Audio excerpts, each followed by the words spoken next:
ஹல்லேலூயா. கரங்களை உயர்த்தி ஒரு ஹல்லேலூயா சொல்லலாம். சத்தமாய் ஒரு ஹல்லேலூயா சொல்ல.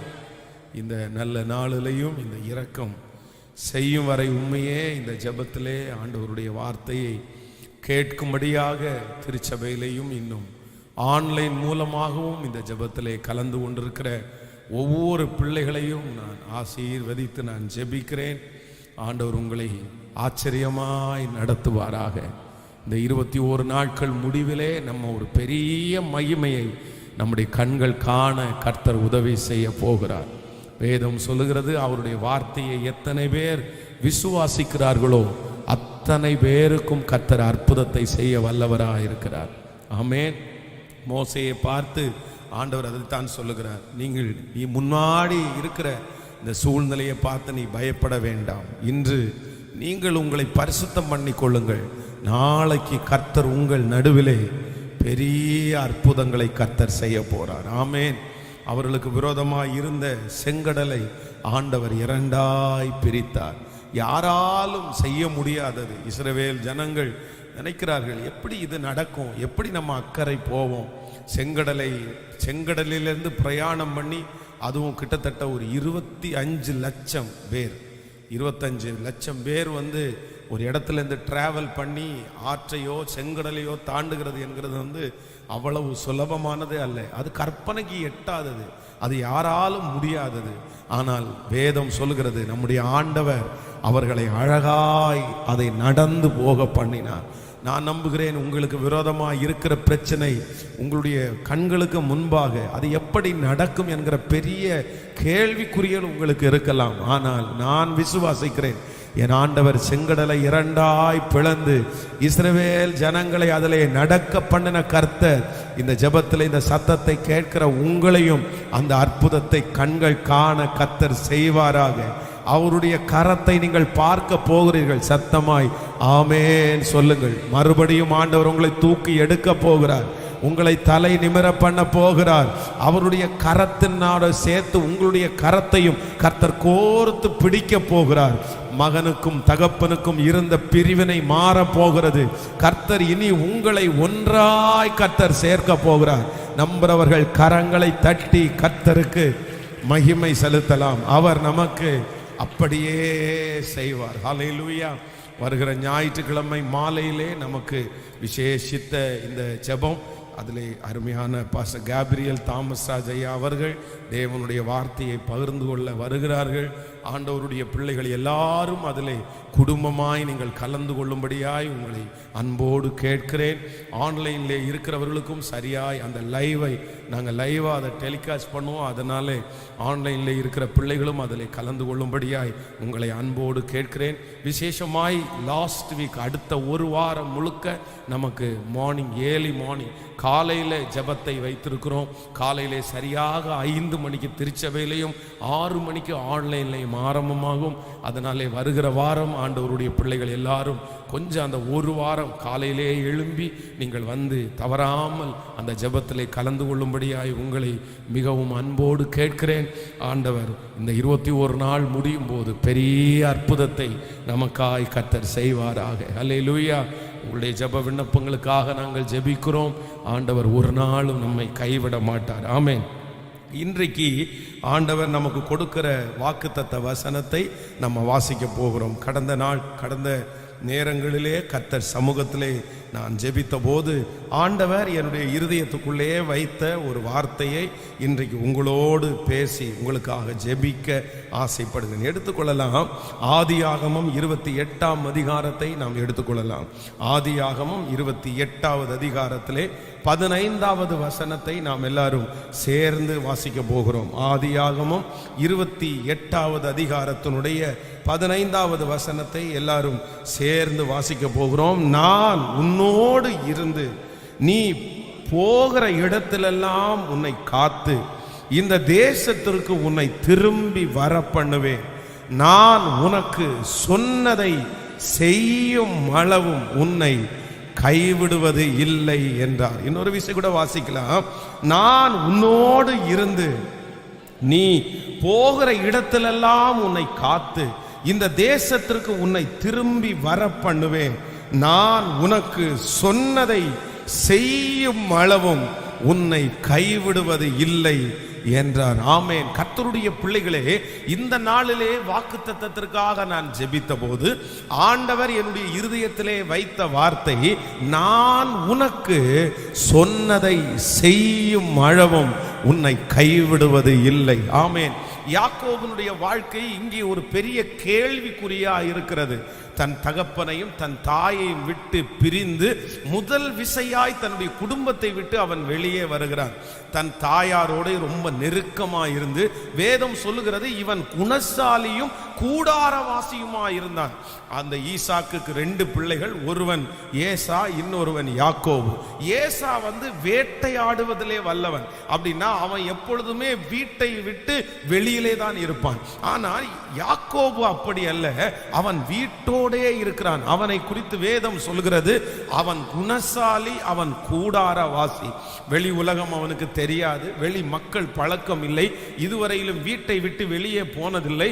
அப்போ தன்னுடைய வாழ்க்கையில ஏற்பட்ட ஒரு பெரிய சூழ்நிலையினாலே இப்பொழுது தன்னுடைய வீட்டை விட்டு அவன் வெளியே போக வேண்டிய ஒரு சூழ்நிலைக்கு அவன் தள்ளப்பட்டான்.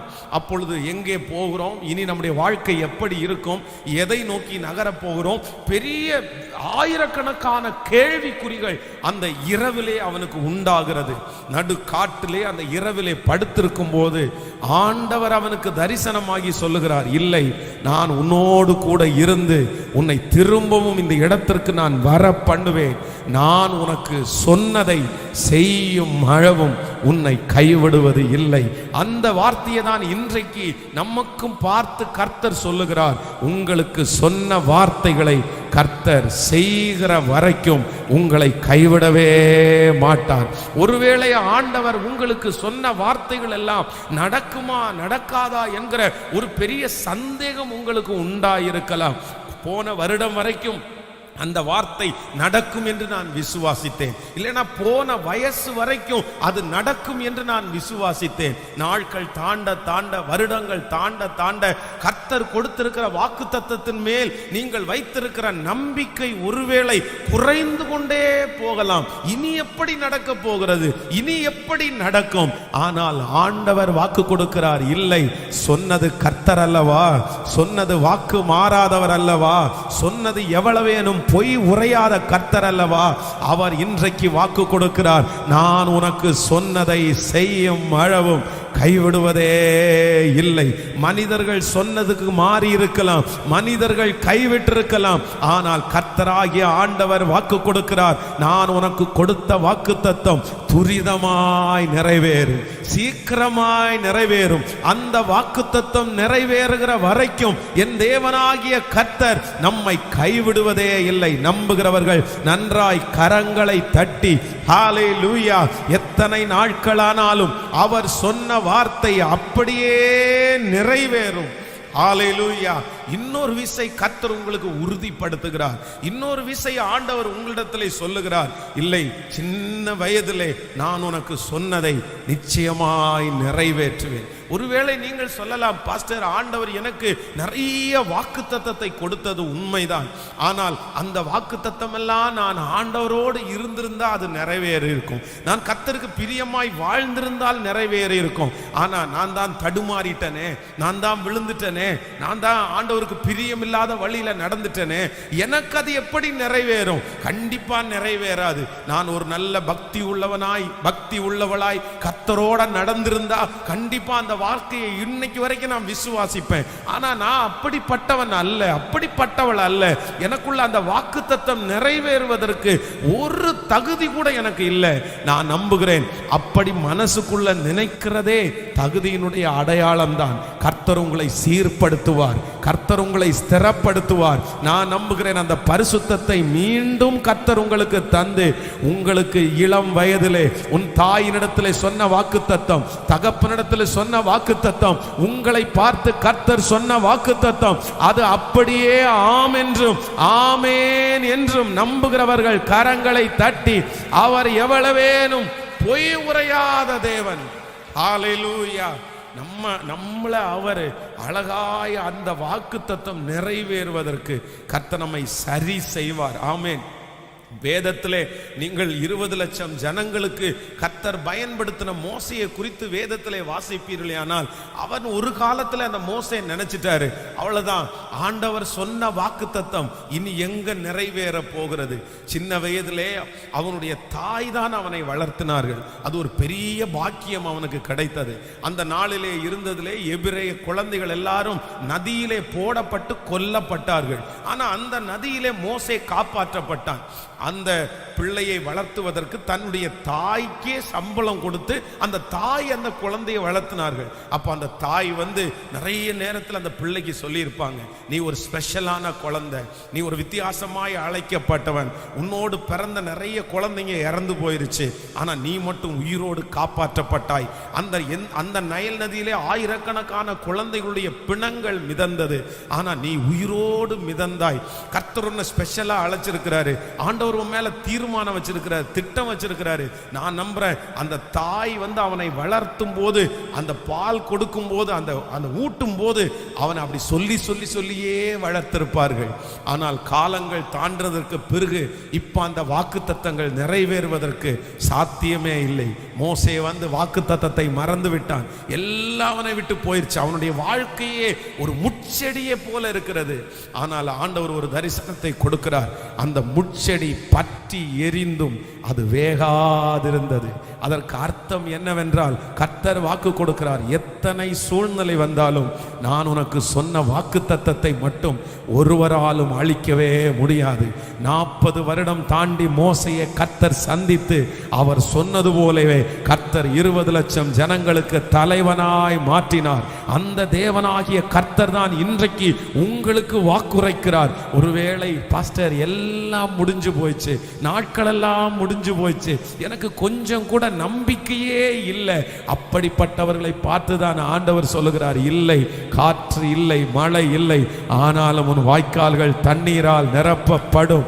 அவர் சொன்னதை செய்யும் அளவும் உன்னை கைவிட போவது இல்லை.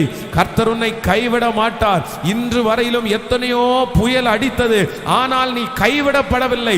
காரணம், உனக்கு சொன்னதை கர்த்தர் நிறைவேற்றும் அளவும் கர்த்தர் கைவிடுவதே இல்லை. ஆமென். இந்த காரியத்தை அடையும் முன்னாடியே நான் மரித்து விடுவேனோ, இந்த காரியத்தை அடையும் முன்னாடியே ஒன்றும் இல்லாம போயிடுவேனோ அப்படின்னு நினைக்காதீங்க. கர்த்தர் வாக்கு கொடுக்கிறார், நான் உனக்கு சொன்னதை செய்து முடிப்பேன். ஆமென் சொல்லுங்க. கையை உயர்த்தி இந்த வார்த்தைக்காக கர்த்தருக்கு நன்றி சொல்லுங்க. நீர் எனக்கு சொன்ன வார்த்தைகள் எல்லாம் 10 வருடங்களுக்கு முன்பாக சொன்ன வார்த்தை அப்படியே நிறைவேறும். கர்த்தர் உங்களுக்கு கொடுத்த வாக்குத்தத்தத்தை நீங்கள் மறந்தாலும் ஆண்டவர் மறப்பதே இல்லை. சொல்லுங்க எல்லாரும், கையை உயர்த்தி நான் நம்புற ஆண்டவரேன்னு சொல்லுங்க. இந்த வாக்குத்தத்தம் எனக்குள்ளதுதான் என்று சொல்லுங்கள். என் பிள்ளைக்கு அந்த வாக்குத்தத்தம் நிறைவேறுமா? என் மகளுக்கு அந்த வாக்குத்தத்தம் நிறைவேறுமா? அவள் கர்ப்பத்திலே இருக்கும் போதே கர்த்தர் இப்படி உரைச்சாரே, என் பிள்ளைய குறித்து இப்படி சொன்னாரே, ஆனா அந்த வாக்குத்தத்தத்துக்கும் அவனுடைய வாழ்க்கைக்கும் இன்றைக்கு சம்பந்தமே இல்லையே. இல்லை இல்லை, திடீரென்று ஒரு நாள் கர்த்தர் உன் பிள்ளைய கை தூக்கி எடுக்கிற நாள் வரும். சொல்லுங்க, கையை உயர்த்தி நான் நம்புறேன்னு சொல்லுங்க, சத்தத்தை உயர்த்தி சொல்லுங்க. கர்த்தர் எனக்கு சொன்ன எல்லா வார்த்தைகளையும் கர்த்தர் நிறைவேற்றுவார். எனக்கு சொன்னதை அவர் செய்து முடிப்பார். எனக்கு வாக்குரைத்ததை கர்த்தர் செய்து முடிப்பார். அவர் வாக்குத்தத்தம் பண்ணினவர், அவர் உண்மையுள்ளவர், அவர் உண்மையுள்ளவர். ஆமென். காலங்கள் மாறலாம், மனிதர்கள் மாறலாம், ஆனா அவருடைய வார்த்தை ஒரு நாளும் மாறவே மாறாது. ஹல்லேலூயா. அவர் நிறைவேற்றி முடிக்கிறவர். ஆமென். வாக்கு பண்ணினவர் மாறிடார், வாக்கு தத்தும் நிறைவேற்றுவார். வாக்கு பண்ணினவர் மாறிடார், வாக்கு தத்தும் நிறைவேற்றுவார். சோர்ந்து போகாதே, நீ சோர்ந்து போகாதே, சோர்ந்து போகாதே, உன்னை அழைத்தவர் உண்மையுள்ளவர். சோர்ந்து போகாதே, நீ சோர்ந்து போகாதே, சோர்ந்து போகாதே, உன்னை அழைத்தவர் உண்மையுள்ளவர். காலங்கள் கடந்ததோ, தாமதமானதோ, வாக்கு தத்தங்கள் உன் வாழ்வினில் தொலைந்ததோ. காலங்கள் கடந்ததோ, தாமதமானதோ, வாக்குத்தத்தங்கள் உன் வாழ்வில் தொலைந்ததோ? வாக்கு தந்தவர் சிறந்தவர், சிறந்ததை தருபவர், ஏமாற்றங்கள் இல்லையே. வாக்கு தந்தவர் சிறந்தவர், சிறந்ததை ஏமாற்றங்கள். கரங்களை மேல தட்டி பாடுவோம். வாக்கு பண்ணினவர் மாறிடா, வாக்கு தத்துவம் நிறைவேற்றுவார். வாக்கு பண்ணினவர் மாறிடா, வாக்குத்தத்தம் நிறைவேற்றுவார். சோர்ந்து போக மாட்டேன், நான் சோர்ந்து போக மாட்டேன், சோர்ந்து போக மாட்டேன். என்னை அழைத்தவர் உண்மை உள்ளவர். சோர்ந்து போக மாட்டேன், நான் சோர்ந்து போக மாட்டேன், சோர்ந்து போக மாட்டேன். என்னை அழைத்தவர் உண்மை உள்ளவர். ஹல்லேலூயா. எத்தனை பேர் விசுவாசிக்கிறீங்க? அவர் நமக்கு சொன்னதை செய்யும் அளவு நம்மளை என்ன பண்ண மாட்டாராமா? கைவிடவே மாட்டார். ஆமென். இந்த வசனத்தை நான் தியானித்துக் கொண்டிருக்கும் போது ஆண்டவர் இந்த யாக்கோபுனுடைய வாழ்க்கையிலே அவன் கைவிடப்பட்ட ஒரு 3 விதமான சூழ்நிலை உண்டு. அப்படின்னா இந்த வாக்கு தத்தம் ஆண்டவர் அவனோட பேசினார், உன்னை திரும்ப கொண்டு வருவேன், உன்னை பெரிய ஜாதியாக மாற்றுவேன், நீ வரும்போது பரிவாரங்களோடு வருவாய். நிறைய வாக்கு தத்தத்தை ஆண்டவர் தந்தார். ஆனால் அந்த வாக்கு தத்தத்தை எல்லாம் நடக்காதபடி அவனுடைய வாழ்க்கையிலே பல சூழ்நிலைகளை அவன் சந்தித்தான். ஆனால் அந்த சூழ்நிலையை சந்தித்த பிறகும் கர்த்தர் சொன்ன வாக்குத்தத்தம் அவனுக்கு நிறைவேறிச்சு. அப்ப நான் என்ன நம்புறேன் அப்படின்னா, யாக்கோபனுடைய வாழ்க்கையிலே இந்த 3 சூழ்நிலை வந்தும் கர்த்தர் அதை நிறைவேற்றுவாரானால், நம் வாழ்க்கையிலே இந்த 3 சூழ்நிலைகள் வந்தாலும் அவர் சொன்னதை நிச்சயம் அவர் நிறைவேற்ற வல்லவராயிருக்கிறார். ஆமென் சொல்லுங்க. நம்பர் 1, முதலாவதாக ஒரு வசனத்தை வாசிக்கலாம். ஆதியாகமம் 29ஆம் அதிகாரத்தை நாம் எடுத்துக்கொள்ளலாம். ஆதியாகமம் 29ஆம் அதிகாரத்திலே 13வது வசனத்திலிருந்து நம்ம வாசிக்க போகிறோம். ஆதியாகமம் 29ஆம் அதிகாரம் 13வது வசனத்திலிருந்து, லாபான் தன் சகோதரியின் குமாரனாகிய யாக்கோபனுடைய செய்தியை கேட்டபோது அவனுக்கு எதிர்கொண்டு ஓடி அவனை கட்டி கொண்டு முத்தம் செய்து தன் வீட்டிற்கு அழைத்து கொண்டு போனான். அவன் தன் காரியங்களை எல்லாம் விவரமாய் லாபானுக்கு சொன்னான். அப்பொழுது லாபான், நீ என் எலும்பின் எலும்பும் என் மாமிசத்தில் மாமிசமும் ஆனவன் என்றான். 1 மாதம் வரைக்கும் யாக்கோபின் அவனிடத்தில் தங்கி இருந்தான். ஆமென் சொல்லுங்கள். கர்த்தருடைய பிள்ளைகளே, இந்த இடத்துல யாக்கோபு தன்னுடைய வீட்டை விட்டு வருகிறான். தன்னுடைய மாமனாருடைய வீட்டினுடைய பக்கத்துல வர்றான். உடனே அவனுக்கு செய்தி போகுது, இந்த மாதிரி உங்களுடைய மருமகன் வந்திருக்கிறான் அப்படின்னு சொன்ன அந்த செய்தியை கேள்விப்பட்ட உடனே லாபான் வேகமாய் ஓடுறான். ஓடி போய் தன்னுடைய மருமகனை கட்டி பிடிச்சு, நீ வாப்பா என் வீட்டுல தங்கிரு, உனக்கு ஒன்றும் பிரச்சனை இல்லை. அப்ப அவன் சொல்லும் போது சொல்லுகிறான், நீ என் எலும்பின் எலும்பும் என் மாமிசத்தின் மாமிசமுமாயிருக்கிறாய். அப்படின்னா நீ தூரத்து ஆள் கிடையாது, நீ எனக்கு ரத்த சம்பந்தமான உறவு, நீ எனக்கு நெருங்கின சொந்தக்காரன், நீ என்னுடைய பிள்ளை, நான் உன்னை கைவிட்ட மாட்டேன், நான் உன்னை நல்லா வச்சு பார்ப்பேன், நான் உனக்கு வாக்கு கொடுக்கிறேன் என்று மாமனார் யாக்கோபுக்கு வாக்கு கொடுக்கிறார். ஆனால் வேதம் சொல்லுகிறது, கொஞ்ச வருடங்கள் தாண்டின உடனே இந்த லாபானுடைய கேரக்டர், அவனுடைய சிந்தை முழுவதுமாய் மாற்றப்படுகிறது. நான் நம்புகிறேன், உலகத்திலே இருக்கிற சொந்தக்காரர்கள், ரத்த சம்பந்தமான உறவு அப்படின்னா நமக்கு ரொம்ப நெருங்கினவர்கள், 3வது நபர்கள் நமக்கு கொடுக்கிற வார்த்தையை நிறைவேற்றவில்லை அப்படின்னா நமக்கு சரி, அவன் 3வது நபர், அவன் சொன்ன வார்த்தையை நிறைவேற்றல, கண்டிப்பா நிறைவேற்ற மாட்டான் அப்படின்னு சொல்லலாம். ஆனால் நம்ம கூட பிறந்தவர்கள், உங்களுடைய தாயா இருக்கலாம், தகப்பனா இருக்கலாம், ஒருவேளை உங்களுக்கு ஒரு பெரிய வாக்கு உங்க அப்பா உங்களுக்கு கொடுத்திருக்கலாம், உங்க அம்மா உங்களுக்கு கொடுத்திருக்கலாம். ஆனால் சூழ்நிலை சாதகமாய் மாறின, வித்தியாசமாய் மாறினதுனாலே எல்லாரும் சொன்ன வார்த்தையை மாறலாம். ஆனா கர்த்தர் என்ன வாக்கு கொடுக்கிறார்னா, சொந்தக்காரர்களே சொன்னதை செய்யாமற் போனாலும் நான் உனக்கு கொடுத்த வார்த்தையை ஆம் என்றும் ஆமேன் என்றும் நிலைப்படுத்துவேன். எத்தனை பேர் விசுவாசிக்கிறீர்கள்? ஒரு தகப்பனாருக்கு வந்து 4 பிள்ளைகள். அப்போ 4வது அந்த கடைசி மகன் மேல வந்து அவருடைய தகப்பனாருக்கு ரொம்ப ஒரு வித்தியாசமான பிரியம். அப்போ அந்த 3 பிள்ளைகளுக்கும் தன்னுடைய சொத்துக்களை எல்லாம் அவர் நடந்த சம்பவம் பிரிச்சு கொடுத்துரு, எல்லா பிள்ளைகளுக்கும் பிரிச்சு கொடுத்துட்டாரு.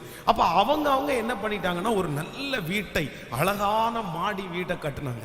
ஆனா இந்த கடைசி மகன் வந்து பாத்தீங்கன்னா ஒரு சின்ன வீட்டில் அவர் குடியிருந்தார். அப்போ அவனுடைய மகனை பார்க்கும் போதெல்லாம் அவங்க அப்பா சொல்லுவாராமா, நான் உனக்கு ஒரு வீடு கட்டி தருவான்ப்பா, நான் உனக்கு ஒரு வீடு கட்டி தருவான்ப்பா அப்படின்னு சொல்லுவாராமா.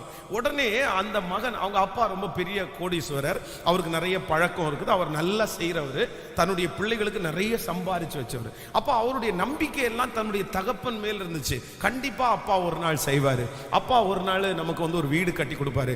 அதனாலே அவர் வந்து அவருடைய வீட்டை வந்து சரி பண்ணல, தன்னுடைய தகப்பனார் சொன்ன வார்த்தைக்காக அவர் எதிர்பார்த்து கொண்டிருந்தார்.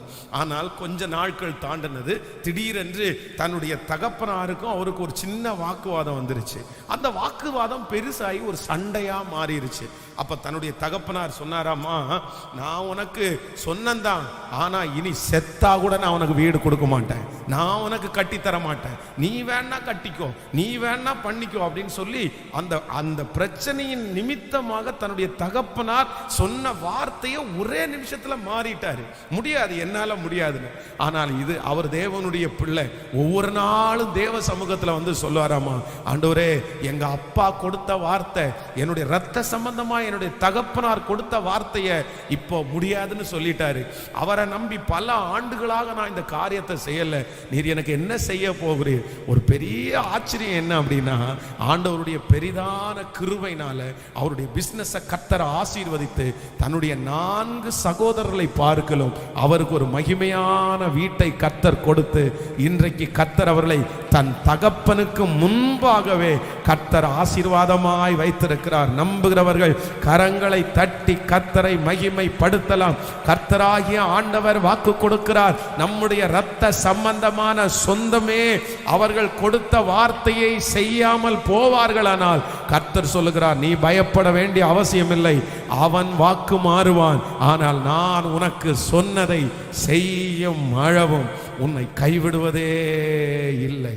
எத்தனை பேரை ஆமோதிக்கிறீங்க? எனக்கு ரொம்ப ஆச்சரியமா இருந்துச்சு. அந்த முதல் விசை வந்து அந்த மருமகனை சந்திக்கும் போது எவ்வளவு அழகா சந்திக்கிறார் பாருங்க. பொதுவாக வந்து ஒரு தேவனுடைய பிள்ளை வந்து சொந்தக்காரங்க வீட்டுக்கு போறது இல்லைன்னா மற்றவர்களுடைய வீட்டுக்கு போறது வந்து ரொம்ப கவனமா இருக்கணும். அதான் ஆண்டவர் சொல்லியிருக்கிறாரு, உன்னுடைய அயலகத்தான் இல்லைன்னா உன்னுடைய தூரத்துல இருக்கிற மனுஷன் உன்னை சலிக்கிறது மாதிரி நீ அடிக்கடி அவன் வீட்டுக்கு என்ன பண்ணக்கூடாதாமா, போகக்கூடாது அப்படின்னு ஆண்டவர் சொல்றாரு. அப்போ ஒரு தேவனுடைய பிள்ளை என்னதான் வந்து நல்லவங்களா இருந்தாலும் ஒரு மனுஷனிடத்துல பழகுறதற்கு என்று ஒரு வரைமுறையை கண்டிப்பாக நீங்க வைக்கணும். சிலர் அப்படி இல்லை, சில மனிதர்களுடைய அன்பு கிடைச்சிருச்சுன்னா, சிலர் நேசிக்க ஆரம்பிச்சிட்டாங்கன்னா அவ்வளவுதான், உயிரே விட்டுருவாங்க பாருங்களேன். அவ்வளவுதான், அவங்க பின்னாடியே போக ஆரம்பிச்சிருவாங்க. தொடர்ந்து ஒரு 6 மாசம் பார்த்தீங்கன்னா அவங்க கூட தான் டூரு, அவங்க கூட தான் வெளியே போறது, அவங்க கூட தான் சர்ச்சுக்கு வர்றது, அவங்க கூட தான் சாப்பிட்றது, ஓவரா போய் ஒட்டிடுவாங்க. ஆனா யாரெல்லாம் ரொம்ப ஓவரா போய் ஒட்டுறாங்களோ அவங்க எல்லாம் செவத்துல அடிச்ச பால் மாதிரி திரும்பி வந்துடுவாங்க. அப்படித்தானே நம்ம நிறைய பேர் பார்த்துருக்குறோம். ரொம்ப ஓவரா ரொம்ப போயிட்டு இருக்காங்கன்னா நம்ம உடனே கெஸ் பண்ணிடலாம், நம்ம சொல்லலாம் இது ரொம்ப போகுது, இது என்ன பண்ணும் அப்படின்னா சீக்கிரமா வந்துடும் அப்படின்னு. நான் சொல்றேன், நன்றாய் கவனிங்கள், நீங்கள் பழகுற மனிதர்களுக்கும் உங்களுக்கும் ஒரு நல்ல கர்த்தருக்குள்ள ஒரு அண்டர்ஸ்டாண்டிங், அப்படிப்பட்ட உறவுகள் இருக்கிறது. அப்படிப்பட்ட உறவுகளை வந்து நம்ம மெயின்டைன் பண்ணி வச்சுக்கலாம். அதுவும் வந்து பாத்தீங்க அப்படின்னா ரொம்ப டீப்பா எல்லாம் போகாது, அது எதுக்குமே கவலைப்படாது. ஓகே வர்றீங்களா பிரதர், ஓகே வரீங்களா சிஸ்டர், ஓகே வரலையா sister, okay no problem no problem, அப்படிதான் நினைப்பாங்க. சிலர் அப்படி அவங்க வரலன்னா உடனே மனசு உடஞ்சிடுறது, அவங்க பேசலன்னா உடனே ஒரு நாள் போயிடுறது. இப்படிப்பட்ட சிநேகத்தோடு நீங்கள் இருப்பீர்களே ஆனால் சீக்கிரமாய் பகையை சம்பாதிப்பீர்கள். அப்போ ஒன்று நீங்கள் நினைத்துக் கொள்ளுங்கள், நமக்கு எல்லாரிடத்திலையும் பழக்கத்திற்கு என்னன்னா ஆரம்பத்தில் ரொம்ப சந்தோஷமா இருக்கும், ஆரம்பத்தில் ரொம்ப நம்மோட அட்டாச் ஆகுங்க, போக போக அவங்களுடைய காரியங்கள் என்ன பண்ணும்னா குறைய ஆரம்பிச்சிடும். அதனால யார்கிட்ட ஆண்டவருடைய பிள்ளைகள் நெருங்கினாலும் இம்மட்டும் வா மிஞ்சி வராதே. ஒரு லிமிட்டேஷனை கண்டிப்பா வைக்கணும். அப்படி வைக்கலைன்னா நீங்கள் தலைவனாகவே முடியாது, நீங்கள் தலைவி ஆகவே முடியாது. நீங்கள் தலைவனா மாறணுமா, தலைவியா மாறணுமா, நான் சொல்றேன் உங்களுக்குள்ள ஒரு பெரிய காரியம் இருக்கணும். நான் எல்லா இடத்துலையும் எப்படி தான் வைப்பேன்னா, அவ்வளவுதான், அளவுக்காக தான் வைத்துக் கொள்ளுவேன். எத்தனை பேரை ஆமோதிக்கிறீர்கள்? அப்படி இல்லை அப்படின்னா, இல்லை சிலர் என்ன சொல்லுவாங்கன்னா, வேலைக்காரங்களோட இல்லைன்னா நான் மேனேஜரா இருக்கிறேன், சுத்தி இருக்கிறவங்களோட ரொம்ப பழகினா தானே நம்மளும் அப்படி அவங்கள நல்லா பண்ண முடியும். இந்த டீம் ஒர்க் அப்படின்றது வேற. நீங்க அபிஷியலா அந்த வேலை செய்யும் போது அவர்களோட சேர்ந்து வேலை செய்கிறது, பேசுகிறது, இதெல்லாம் தவறல்ல. ஆனா பர்சனலா தனிப்பட்ட விதத்திலே ஒரு மனுஷனோடு வைத்திருக்கிற உறவுல நீங்க டிஸ்டன்ஸ் வைக்கல அப்படின்னா, நான் நம்புறேன் சீக்கிரமா நீங்க ஃபெயிலியர் ஆயிருவீங்க. ஆமேன் சொல்லுங்கள். எத்தனை பேர் ஆமோதிக்கிறீர்கள்? நம்மிடத்துல இருக்கிற சிலரிடத்துல இருக்கிற மிகப்பெரிய மைனஸே என்ன அப்படின்னா, அவங்க மனுஷனுடைய கையில ஈஸியா விழுந்துடுறாங்க. யாராவது ஒருத்தர் ஒரு டைம் மீன் குழம்பு கொடுத்தா போதும், அவ்வளவுதான், முடிஞ்சிருச்சு, கதையே முடிஞ்சிருச்சு. அந்த மீன் குழம்புலேருந்து அந்த உறவு ஆரம்பிக்கும் பாருங்களேன்.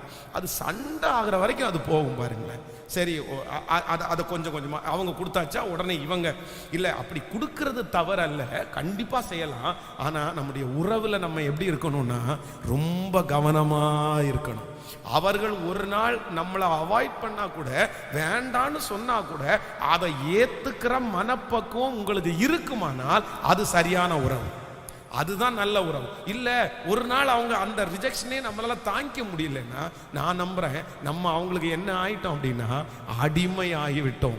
ஆனால் ஒன்று நினைத்துக் கொள்ளுங்கள், இவங்க ரொம்ப ரத்த சம்பந்தமான உறவு, இவங்க சொன்ன வார்த்தையை கண்டிப்பா மாற மாட்டாங்க அப்படின்னு எதையாவது நீங்கள் நம்பி கொண்டிருப்பீர்களே, ஆனால் நான் நம்புகிறேன் ரத்த சம்பந்தமான உறவுகள் கூட ஒரு நாள் என்ன பண்ணும்னா, தான் சொன்ன வார்த்தையை அவங்க திரும்பி வாங்கிடுவாங்க.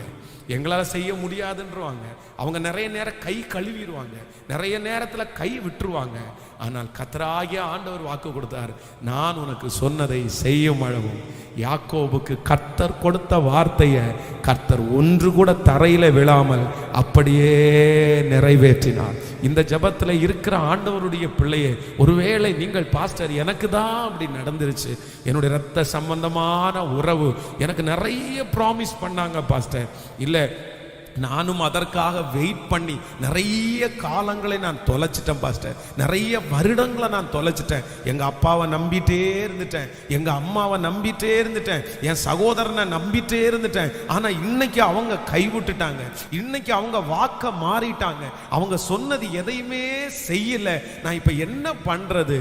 ஆனால் ஆண்டவர் வாக்கு கொடுக்கிறார், இல்லை, நான் உனக்கு சொன்னதை செய்யும் அளவும்.